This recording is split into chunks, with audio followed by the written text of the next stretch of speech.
भगवान कृष्ण का यही वादा है अपने सच्चे भक्तों से। हे अर्जुन, मेरे और तेरे अनेक जन्म हो चुके हैं, उन सबको मैं जानता हूँ, परंतु हे परंतप, तू नहीं जानता। कृष्ण अर्जुन को बताते हैं कि उनके और अर्जुन के अनेक जन्म हो चुके हैं, लेकिन कृष्ण उन सभी को जानते हैं, जबकि अर्जुन नहीं। ये हमें आत्मा की अमरता और पुनर्जन्म के सिद्धांत की ओर इशारा करता है। यदि पुनर्जन्म सत्य है, तो हमारे आज के कर्मों का हमारे भविष्य पर क्या प्रभाव पड़ेगा? क्या हमारे वर्तमान कर्म हमारे अगले जन्म को निर्धारित करते हैं? इस कर्मयोग में किए हुए कर्म का नाश नहीं होता और न ही इसमें कोई विपरीत फल होता है। इस धर्म का थोड़ा सा भी आचरण महान भय से रक्षा करता है। कर्मयोग का महत्व बताते हुए कृष्ण कहते हैं कि इस मार्ग पर किए गए छोटे से प्रयास का भी नाश नहीं होता और ये बड़े से बड़े भय से हमारी रक्षा करता है। क्या आप एक ऐसे रास्ते की तलाश में हैं जो आपको हर खतरे से बचा सके? कर्मयोग का मार्ग वही सुरक्षा कवच है। इस पर चलिए और निश्चिंत हो जाइए।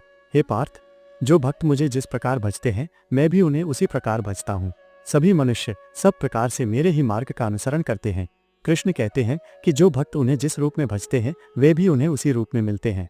सभी मनुष्य किसी न किसी रूप में उन्हीं के मार्ग का अनुसरण कर रहे हैं। क्या इसका मतलब है कि सभी रास्ते भगवान तक जाते हैं?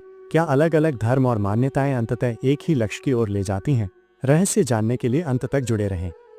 दत्तात्रेय, अवधूत, महामुनि, याज्ञवल्क्य और राजर्षि जनक आदि ज्ञानी पुरुषों ने ज्ञान योग के द्वारा ही सिद्धि प्राप्त की।